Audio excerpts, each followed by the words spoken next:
इस हरिद्वार में आयोजन किया,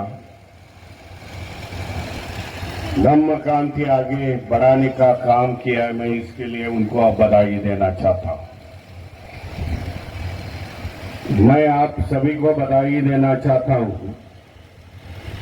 इतनी कड़ी धूप में आप भी यहां बैठे हैं करीब 3-4 घंटों से।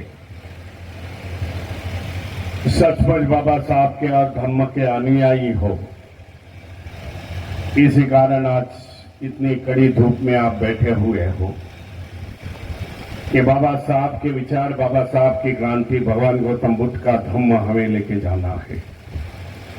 ये मकसद यहां बैठे हुए सभी के दिल में होगी, मन में होगी और इसी तरह के काम करेंगे, इसमें आशा रखता हूं। मैं पहली बार भी इस उत्तराखंड में आया था 2000 कि भारतीय बौद्ध महासभा के जो भी पदाधिकारी हैं, जिन पर जवाबदारी डाली हुई है कि बाबा साहब की धम्म क्रांति इस उत्तराखंड में लेके जाने की, इस धम्म पूरे जनते तक पहुंचाने की है, मैं उनको धन्यवाद देता है। बड़ा लगातार और इस कार्य में लगे हुए हैं, इसी कारण इस धम्म सम्मेलन का आयोजन है। बाबा साहब की जीवनी की आखिरी क्रांति जो 14 अक्टूबर 1956 में बाबा साहब ने की, जो नागपुर के दीक्षा भूमि से इस देश में बौद्ध धम्म पूरा मिट चुका था, लुप्त तो हो चुका था। 2500 साल फिर से बाबा साहब ने अशोका विजयादशमी 14 अक्टूबर 1956 में अशोका विजयादशमी थी। उस विजयादशमी में बाबा साहब ने इस धम्म का पुनर्जीवन फिर से भारत में कर दिया, जिसको हम revival of Buddhism, Buddha Dhamma का फिर से इधर पुनर्जीवन बाबा साहब ने इस देश में कर दिया। और तभी से बुद्धिस्ट सोसाइटी ऑफ इंडिया जो बाबा साहब ने निर्मित की है, जो बाबा साहब उसके प्रेसिडेंट रहे, फाउंडर मेंबर रहे, जिस सोसाइटी के बैनर के नीचे बाबा साहब ने धम्म क्रांति की, जो क्रांति में बाबा साहब के क्रांति में देखा जाए कोई भी लेफ्ट और राइट नहीं है, लेकिन मैं समझता हूं बाबा साहब के क्रांति में धम्म क्रांति सबसे अहम भूमिका है, क्योंकि ये भारत भूमि है बुद्ध की जन्मभूमि और कर्म भूमि है। जब दुनिया के लोग देश में कई प्रदेशों में, कई राज्यों में, कई देशों में आज बुद्ध धम्म गया हुआ है, जब वह यहां आ जाएंगे तो देखेंगे कि भारत में बुद्ध धम्म नहीं है। बाबा साहब ने वही जाना, बाबा साहब ने पढ़ाई की और बाबा साहब ने चाहा कि यहां के लोगों के लिए, वंचित समाज के लिए, शेड्यूल कास्ट और शेड्यूल ट्राइब के लिए बुद्ध धम्म के सिवाय दूसरा कोई धम्म नहीं है जो अमन, शांति, भाईचारा, करुणा का संदेश देता है। वो बाबा साहब ने चुन के हमें, बाबा साहब ने बुद्ध धम्म के गोद में डाला। यहां से धम्म क्रांति शुरुआत हो गई है। आज अच्छा लग रहा है। अनेक विविध राज्यों में मैं जाता हूं,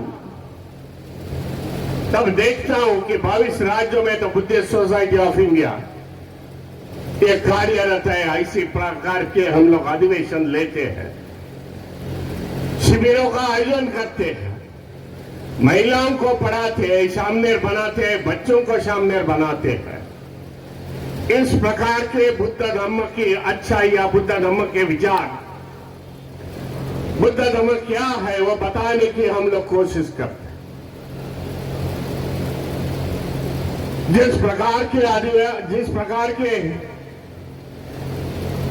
इस शिविरों में बैठने वाला आदमी जब घर पर जाता है तब समझता है कि बौद्ध धर्म की महानता क्या। इस कारण देश में आज बौद्ध धर्म की संख्या बढ़ रही है, अनुयायी की संख्या बढ़ रही है। हमारा काम एक समाज लेके नहीं चले तो भारत में जितने भी आज ओबीसी है, जितने भी वंचित समाज है, शेड्यूल कास्ट शेड्यूल ट्राइब के समाज है, उधर सब बुद्ध धर्म का संदेश लेके जाना है। ये हमारी कर्तव्य है, हमारा जवाबदारी है, मैं समझता हूं। इसी कारण मैं फिलहाल अभी 2 दिन पहले भोपाल में था। वहां भोपाल में बुद्धिस्ट सोसाइटी ऑफ इंडिया में कुशवाहा समाज के लोगों ने अधिवेशन की निर्मित के अधिवेशन का आयोजन किया। जो कुशवाहा समाज बौद्ध धर्मी है, बाबा साहब और भगवान बुद्ध को मानता है, सम्राट अशोक जी को मानता है। इस प्रकार के समाज को हमें लेके जाना और धम्म की क्रांति बड़ी करनी, उसका कैनवास बड़ा करना, ज्यादा से ज्यादा ओबीसी हमारा मकसद। आज लोग पढ़े लिखे हुए हैं, पढ़ाई का महत्व सभी ने जान लिया है। उस समय बाबा साहब ने कहा था सीखो करके, हमारा समाज सीख लिया। आज ओबीसी समाज वही रास्ते पर चल रहा है। सीखने के बाद इन लोगों को पता चल रहा है कि जिस व्यवस्था में हम लोग हैं, जिस पाखंडवाद में है, जिस विचारसरणी से हम जा रहे हैं, पाखंडवाद और अंधश्रद्धा के ये माधवियों को आगे नहीं लेके जाएगी। ये समझ से हुए वो आज बौद्ध धर्म अपना रहे। ये सच्चाई आज उत्तर प्रदेश की है, मध्य प्रदेश की है, साउथ स्टेट में जाता हूं तभी की है। इसी कारण जो हमारे विचारों के विरोध है, जो सत्ता में बैठे हैं, जो स्टेट में है, उन्होंने जान लिया है कि बौद्ध धर्म आज जोर से आज बढ़ रहा है, बाबा साहब के विचारों पर चल रहा है। इसी कारण आज जनगणना सेंसस आज नहीं हो रहा है, क्योंकि हमारी संख्या आज बढ़ रही है। 140 करोड़ का देश है, लेकिन 140 करोड़ में कौन कितने हैं ये सरकार कभी बताती नहीं। जो जनगणना सेंसस 2020 को होनी चाहिए थी, लेकिन आज तक हुए नहीं। 5 साल हो गए। हर 11 सालों में ये जनगणना होनी चाहिए, लेकिन होती नहीं, क्योंकि इस व्यवस्था को ऐसा डर है कि हमारी संख्या घट के दूसरों की संख्या, बौद्धों की संख्या आज बढ़ रही है। इसी कारण दूसरा कारण देना चाहता हूं कि आज देश में एंटी कन्वर्जन लॉ शुरुआत हो गई है। साल भर हो गया कि एंटी कन्वर्जन लॉ में धर्मांतर विरोधी कायदा। धर्मांतर करना चाहते हो तो हमें कलेक्टर की परवानगी लेनी पड़ेगी, डीएम की परवानगी लेनी पड़ेगी, पुलिस प्रशासन की परवानगी लेनी पड़ेगी। इस प्रकार से हमारे लोगों को आज डराया जाता है। गुजरात उसका उदाहरण है, मेरे को उत्तराखंड का मालूम नहीं, लेकिन गुजरात में इस प्रकार है, मध्य प्रदेश में है। जो 14 अप्रैल में मैं मध्य प्रदेश में था, तब मुझे बताया कि इस प्रकार का प्रावधान इस सरकार ने किया हुआ। ये उदाहरण देखे जाते हैं कि इसी से कारण सरकार जानती है कि बौद्धों की संख्या इस देश में बढ़ रही है। आज हमारा जवाबदारी है, जिम्मेदारी है कि बाबा साहब की धम्म क्रांति इस देश में बरकरार करे। ज्यादा से ज्यादा लोगों तक ये धम्म पहुंचाए, क्योंकि बाबा साहब की जीवनी की आखिरी क्रांति थी। बाबा साहब ने अनेक क्रांति की। जो सामाजिक क्रांति से शुरुआत होती है महाराष्ट्र से, बाहर से, और धम्म क्रांति तक आते हैं। एक क्रांति का सर्कल बाबा साहब ने अपने जीवनी के आखिरी में कंप्लीट कर दिया। जो क्रांति का सर्कल आज धम्म चक्र के नाम से पुकारा जाता है, और यह धम्म चक्र पूरे देश भर में चल रहा है। इसलिए आपको गुजारिश करूंगा, बाबा साहब तो अकेले थे, बाबा साहब ने हमारे लिए सब कुछ कर दिया है। आज हमें कुछ करने का प्रावधान है, हमें कुछ करना पड़ेगा।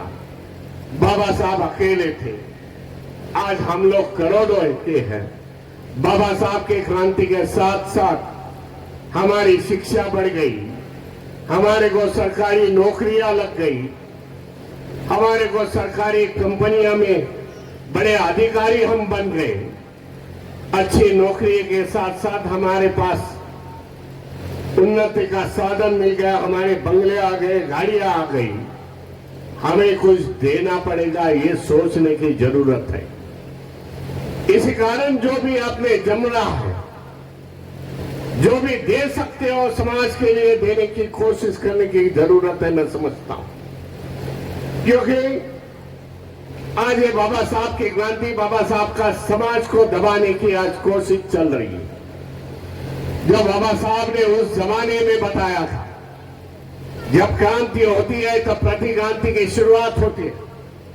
2014 से इस देश में प्रतिक्रांति की शुरुआत हो गई। तुम्हारे को दबाने का काम, पीछे डालने का काम आज देश में चलना, आज उस पर सोचना पड़ेगा, विचार मंथन करना पड़ेगा। क्योंकि आज प्रबुद्ध समाज के लोग हैं, पढ़े लिखे लोग हैं। क्रांति पीछे हट गई तो समाज पीछे जाएगा, और समाज पीछे जाएगा तो हमारे आने वाली जो नस्लें हैं, जिसको न्यू जनरेशन भी कह सकते हैं, उनका जीवन अंधकारमय हो सकता है। इसी कारण बाबा साहब ने 1940-42 को बताया था महाराष्ट्र में अपना प्रबोधन करते समय समाज के लोगों के सामने कि मैंने एक क्रांति का रथ इतने बड़े मुश्किल से लाया हूं, और एक क्रांति का रथ ये आपकी जिम्मेदारी है कि आगे लेके जाने। उसी में बाबा साहब बोलते हैं, नहीं लेके गए तो पीछे मत आने दो, उधर के उधर रखने की कोशिश करो। बाबा साहब आगे की सोचते थे, आगे का उनको देखता था। इसी कारण इस प्रकार की सोच, इस प्रकार का गंभीर संदेश बाबा साहब ने उस जमाने में दिया था, उसको भी आज दोहराना पड़ेगा, सोचना पड़ेगा। इसी कारण हमारे समाज में धम्म का जो बेस है वो बढ़ाना पड़ेगा। मुझे कभी ऐसा लगता है हम गलत मार्ग से इस देश में जा रहे हैं। विशेषता मैं उत्तर प्रदेश की बात करूंगा। उत्तर प्रदेश के लोगों ने, मैं आप सभी आए, एक जमाने में ये भी उत्तर प्रदेश का भाग था। उत्तराखंड 2002 में कुछ 2002, हाँ कुछ भी था। 2 नवंबर 2002 मेरे को खाली साल मालूम था।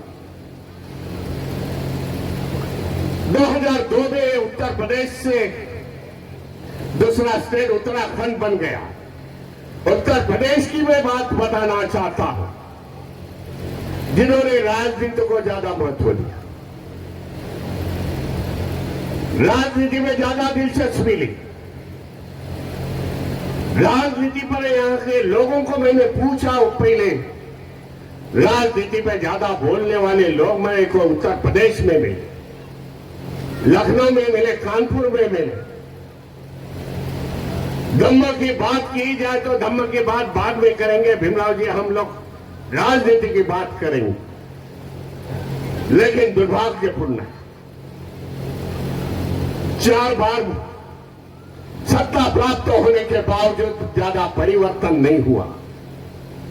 राजनीति में परिवर्तन हो सकता है, लेकिन सही मायने में चले तो राजनीति में परिवर्तन होता है। हमारा धम्म का बेस इस उत्तर प्रदेश में वीक था, मजबूत नहीं था। इसी तरीके से हम लोग ने अभी पिछले कई सालों में से उत्तर प्रदेश में हम लोग ने बेस बढ़ाने का, धम्म का बेस बढ़ाने का काम किया। धम्म का बेस बढ़ रहा है, धम्म का फाउंडेशन बढ़ रहा है, तो बाबा साहब की सही क्रांति को हम लोग आगे लेके जाएंगे। जरा सोच लो, सत्ते में बैठे हुए लोगों ने क्या किया। आज जो सत्ते में बैठे हुए लोग हैं उन्होंने क्या किया। 2014 के पहले इतिहास देखा जाए, धार्मिक संगठन को उन लोग ने जोर दिया। धार्मिक संगठन, अनेक धार्मिक संगठन की निर्मित की और लोगों को बता दिया भाई कि धार्मिकता इकट्ठा आ जाओ, हम लोग सत्य की किल्ली मिल सकती है। ये सोच उन लोग ने हम लोग से ही ले ली और आगे बढ़ गए हैं। आज समय आ चुका है, हमारी सोच धम्म नीति पर हमें ज्यादा जोर देना पड़ेगा। बाद में राजनीति चलेगी और राजनीति कई सालों तक चल सकती है। बाबा साहब ने उस जमाने में बताया था, समय आ चुका है। बाबा साहब 1938 में बोल रहे थे, एक समय आ चुका होगा, अपने दीवारों पर जाके लिख लो, हमें सत्ताधारी समाज बनना है। ये बाबा साहब ने लिखा था कि बाबा साहब भी जानते थे सामाजिक क्रांति में बदलाव आना चाहिए, तो राजनीति को उसको जोड़ होनी जरूरी है। राजनीति और समाज नीति जब चलेगी तब हमारे परिवर्तन में ज्यादा बदलाव आएगा। आज बदलाव आ चुका है, वो बदलाव फिर से ढकलने की कोशिश इस देश में केंद्र की ओर से और स्टेट की ओर से हो रही है। इसके कई उदाहरण मैं देता हूं। कई उदाहरण के माध्यम से हमें पीछे ढकलने की कोशिश चल रही है, लेकिन वो सामने से नहीं आती। पीछे से राजनीति आज चल रही है। जो प्राइवेटाइजेशन, एजुकेशन का प्राइवेटाइजेशन इस देश में चल रहा है। उत्तर प्रदेश में, मैं लखनऊ में बीच में था 6 महीना पहले, तब मैंने देखा कि वहां के टीचरों का बड़ा आंदोलन वहां चल रहा था। उनकी मांग थी कि हमें जो विस्थापित किया है, हमें जो निष्कासित किया है, फिर से हमें स्कूलों में ले लो, क्योंकि उत्तर प्रदेश में कई सरकारी स्कूलों उन्होंने बंद कर दिया। इन प्राइवेट स्कूल को बढ़ावा देने की कोशिश, ये किस पर इफेक्ट कर रहा है? तो हमारे ओबीसी समाज, शेड्यूल कास्ट बहुतों को इस पर इफेक्ट आएगा। हमारे बच्चे जाएंगे कौन से स्कूल? प्राइवेटाइजेशन की स्कूल की फी हमें नहीं परवड़ेगी, एफोर्ड नहीं कर पाओगे। हमारे बच्चे स्कूल के बाहर रहेंगे। जब शिक्षा नहीं मिलेगी, समाज की बढ़ाई नहीं होती। बाबा साहब ने, फिर कोट करता हूं, बाबा साहब ने बताया था समाज को आगे बढ़ने के लिए शिक्षा से सिवाय दूसरा पर्याय नहीं है। आज शिक्षा हमारे से खत्म कर रही है। ये प्रावधान इस देश में चल रहा है। कोरोना के समय की बात बताना चाहता हूं। पूरा देश बंद था, पार्लियामेंट बंद थे, लेकिन कोरोना के समय एक बिल पास हो गया, जो एजुकेशन बिल, उसका आज कायदा बन चुका है, लेकिन इंप्लीमेंटेशन नहीं है। वो कायदे से माध्यम से किसान का बेटा किसान बनेगा, सुतार का बेटा सुतार बनेगा। इस प्रकार का प्रावधान इस कायदे में, एजुकेशन एक्ट में है, कायदे में है। इस प्रकार की नीतियां आज देश में चल रही है। हमें इस पर भी गौर करना पड़ेगा, सोचना पड़ेगा, हम किस रास्ते से आज चल रहे हैं। मुझे कभी कभी ताज्जुब लगता है कि हमारे समाज के जो पार्टियां चलती है, राजनीति की पार्टियां चलती है, हमारे समाज में छोटे छोटे संगठन चलते हैं, इस प्रकार के बातें नहीं हम समझते, बातें लोगों के सामने नहीं रखते। इससे मैं ताज्जुब होता हूं। समाज को बताना पड़ेगा भाई किस दौर से हम लोग चल रहे हैं। आज डर और भय का वातावरण इस समाज में है। जो माइनॉरिटीज है उसको डरने की डर दिखाया जा रहा है। फिर उसमें बौद्ध आ गए, उसमें मुस्लिम आ गए, ईसाई आ गए। इस समाज को डरने के लिए ये प्रोत्साहित कर रहे हैं। इसी कारण हम बाबा साहब के अनुयायी अम्बेडकरवादी, देश का माहौल देखा जाए तो हम लोग डरने वाले नहीं। जितनी भी आज कठिनाइयां आ रही है, उस कठिनाई को फेस करने के लिए, उस कठिनाई को सामने लाने के लिए हम लोग रोड पर उतरते, जिसका उदाहरण दिया भाई हम बदल देंगे संविधान। लाखों के संख्या से लोग रोड पर आ गए भाई, संविधान बदलने वाले को हम बदलेंगे। इस प्रकार की चुनौती इस सरकार को, इस व्यवस्था को हमारे अम्बेडकरवादियों ने दे दी।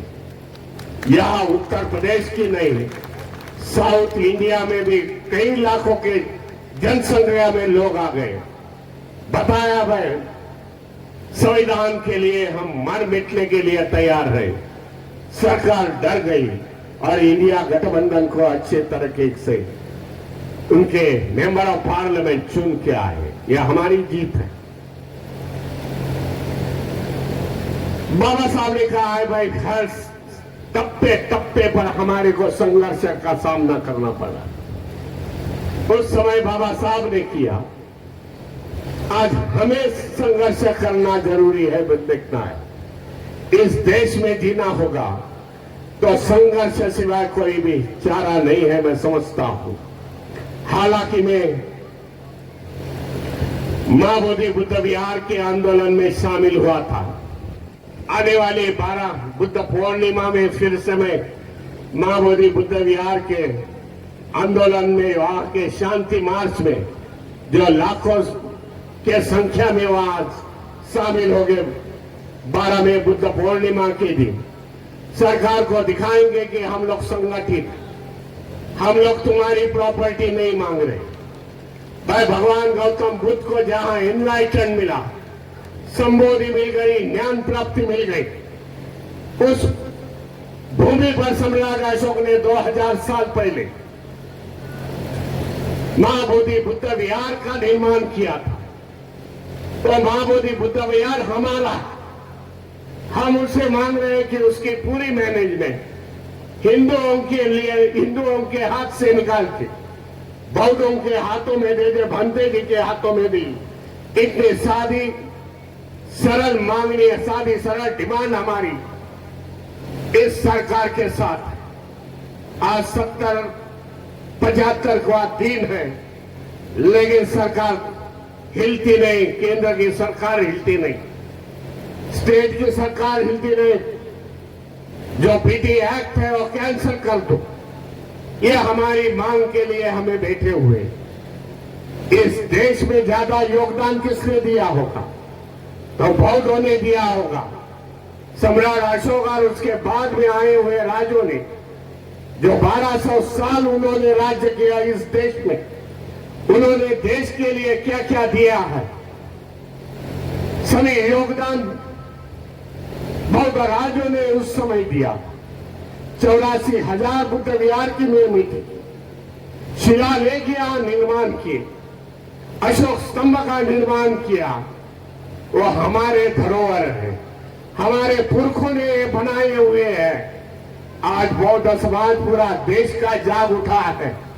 जिस प्रकार के यहाँ आंदोलन हो रहे हैं, उस प्रकार के तमिलनाडु, तेलंगाना, आंध्र प्रदेश में हमारे लोग आते हैं, बोलते हैं धरोहर हमारी चाहिए। आज जाग उठा बौद्ध इस हमारे धरोहर की मांग कर रहा है। तो बौद्धों ने इस देश को दिया है। 18 विद्यापीठ थे, यूनिवर्सिटीज थी। जब पूरे दुनिया में एजुकेशन का अंधेरा था, 2000 पहले की मैं बात कर रहा हूं, उस समय विनाशन किया है।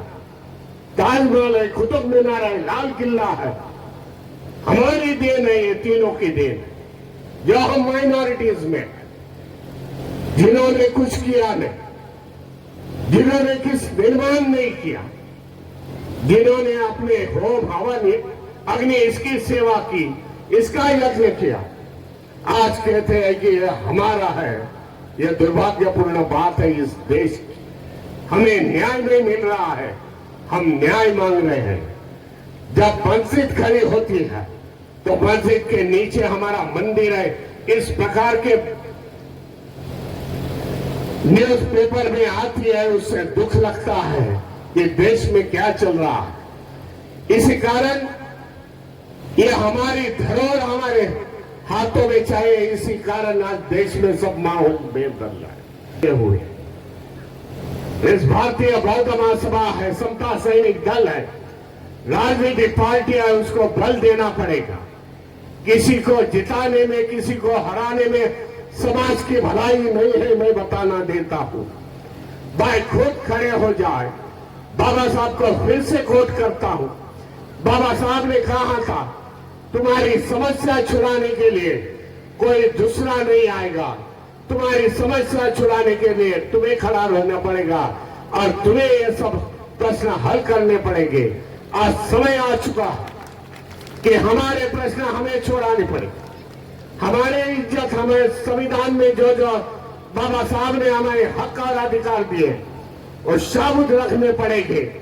इसके लिए स्टेट की लड़ाई, सेंट्रल की लड़ाई इकट्ठा होकर लड़ने की जरूरत है। मैं समझता हूं जो भी आज संगठन, कई संगठन है इस देश में, सभी राज्यों में यही प्रकार के संगठन वासियों को मैं बताना चाहता हूं, भाई एक एम एंड ऑब्जेक्ट लेके चलो। अभी कई संगठनों ने मेरा सत्कार किया, धन्यवाद देना चाहता हूं उस सभी संगठनों पर, लेकिन एक एम और ऑब्जेक्ट लेके चलो। भाई हमें क्या करना है? समाज को एक गोल होना चाहिए। भाई ये रास्ते से मेरे इसको चलना है और उस मुकाम तक हमें चलना है, ये समाज को लेके जाना। ये जब हो जाएगा तभी सभी संगठन एकजुट होके उस गोल और रास्ते से चलेंगे तो हमारी समस्या खत्म हो सकती है। इकट्ठा होना ये मैं समझता हूं आज के दौर में सबसे जरूरत है। बटोगे तो मिट जाओगे।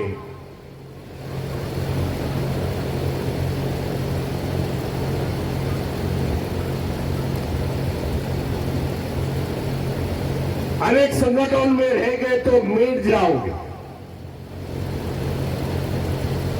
क्योंकि ये इशारा बाबा साहब ने दिया था।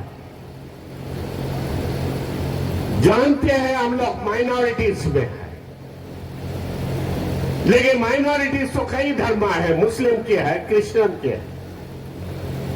मुझे कल बताया गया, मैं जब देहरादून में था, कुछ गलत भी हो सकता है, जिन्होंने बताया वो गलत भी हो सकता है, लेकिन बात रखना चाहता हूं। यहां के लोग बताया मुझे कि यहां के लोग जरा भीमराव जी डरते हैं। मैं बोला किस बारे में डरते हैं? बोलते डरते हैं जय भीम बोलने के लिए डरते हैं। मुझे काफी ताजुब हुआ, भाई जय भीम बोलने से क्या? ये तो जय भीम बाबा साहब की जय है, समाज का अभिमान है, समाज का धैर्य है। समाज इस स्लोगन पर चल रहा है। पार्लियामेंट में जय भीम से नाम से कई मेंबर ऑफ पार्लियामेंट ने ओथ सेरेमनी दी। पूरे दुनिया में आज जय भीम का नारा है। जब मैं पिछले अप्रैल में अमेरिका से कुछ लोगों को बोल रहा था वीडियो कॉन्फ्रेंस के माध्यम से, उन्होंने बताया भीमराव जी ये 2025 है, 2024 के अप्रैल में बताया भीमराव जी, ये वॉशिंगटन सिटी में, जो अमेरिकी की राजधानी है वॉशिंगटन सिटी डीसी में, 1001 कारों में बाबा साहब की सिग्नेचर है, पीछे बाजू लगाई, पोस्टर लगाई, और उसमें लिखा है, नीचे लिखा है जय भीम करके, इंग्लिश में लिखा है, हिंदी में लिखा है। अरे अमेरिका में जय भीम का नारा गुजरा, पूरे देश में, पूरे दुनिया में जय भीम का नारा है। बताना चाहता हूं आज के 14 अप्रैल में जो चाइना का, जो भंते जी ने मुझे व्हाट्सएप के माध्यम से मुझे भेजा, चाइना बेजिंग में डॉक्टर बाबा साहब अम्बेडकर की जयंती बड़ी धूमधाम से हो गई। एक 5 मिनट का फिल्म उन्होंने दिखाया, उनके प्रेसिडेंट, चाइना के प्रेसिडेंट उस जयंती में हाजिर, जिसको पूरी दुनिया डरती है, जिसका नाम लेते दुनिया जरा खौफ से भेजती है। फिर अमेरिका हो गए, यूरोप के कई कंट्री हो गए, उत्तर कोरिया की मैं बात करता हूं, जिम कोम की, बड़ा देश का डिक्टेटर है, हुकुमशाह है, उसने बाबा साहब की जयंती अपने कैपिटल सिटी में बनाई। पूरा वर्ल्ड चौंक गया, ये कैसा हो गया कि बाबा साहब की जयंती उत्तर कोरिया में हो गई। बाबा साहब को नमन करते हुए कि वीडियो आज मेरे साथ, क्या डरना, पूरे यूरोप में बाबा साहब की जयंती होती है, जहां बाबा साहब गए नहीं वहां बाबा साहब की जयंती होती है। बाबा साहब की प्रतिमा है, बाबा साहब को जब यूरोप में उसको गुणगौरव करता है, तब बाबा साहब की इंटेलेक्चुअल का, बाबा साहब की विद्वत्ता के उनको नमन करते। मैं पिछली बार वैशाख पूर्णिमा में बैंकॉक में था, और बैंकॉक में मैं कई बौद्ध राष्ट्रों के बुद्धिस्ट मंक को मिला, बुद्धिस्ट भिक्षुओं को मिला, और मुझे जानना चाहिए था, इसके लिए मैंने बताया, उनको पूछा, अरे बाबा साहब की तुम इतनी जयंती करते हो, बाबा साहब की प्रतिमा लगाते हैं बुद्धिस्ट कंट्री में, पूरे दुनिया में 17-18 देश है जो बौद्ध उनका धम्म है। और बौद्ध भिक्षु ने मुझे बताया, हम लोग बाबा साहब को काफी मानते हैं, बाबा साहब की प्रतिमा लगाते। हाल में जापान में बाबा साहब की बड़ी प्रतिमा लगाई है, बड़े हम मानते हैं बाबा साहब बौद्धिसत्व है। बाबा साहब ने इस देश में फिर से बौद्ध धम्म का पुनर्जीवन किया, इसी कारण हम लोग बाबा साहब को मानते हैं, और उसी कारण आज बौद्धों की संख्या इस देश में, भारत में बढ़ रही है। इसी कारण हम लोग बाबा साहब को मानते। आज इस प्रकार के मोड़ में हम लोग आ चुके, मानो या न मानो, मानो या न मानो, लेकिन बाबा साहब की प्रतिमा इतनी उभर के आ गई है देश में, पूरे दुनिया में। बाबा साहब को अवॉइड करके कोई जा नहीं सकता, बाबा साहब को बाजू में ढकल के कोई आ नहीं सकता। इस प्रकार के मोड़ में आज आ चुके हैं। इसीलिए जिन जिन को बाबा साहब को पढ़ते हैं, जो बौद्ध नहीं, जो अम्बेडकरवादी नहीं, जो जनरल कैटेगरी के लोग हैं, जो लोग बाबा साहब के लिए पढ़ते हैं, मैं आपको बताना चाहता हूं, इधर आने के पहले एक बंबई में दरगाह नाम है, मखदूम बाबा का दरगाह, काफी किसी ने नाम पढ़ा होगा, हाजी अली दरगाह नाम पढ़ा हुआ है, यो समुंदर के बीचों बीच है।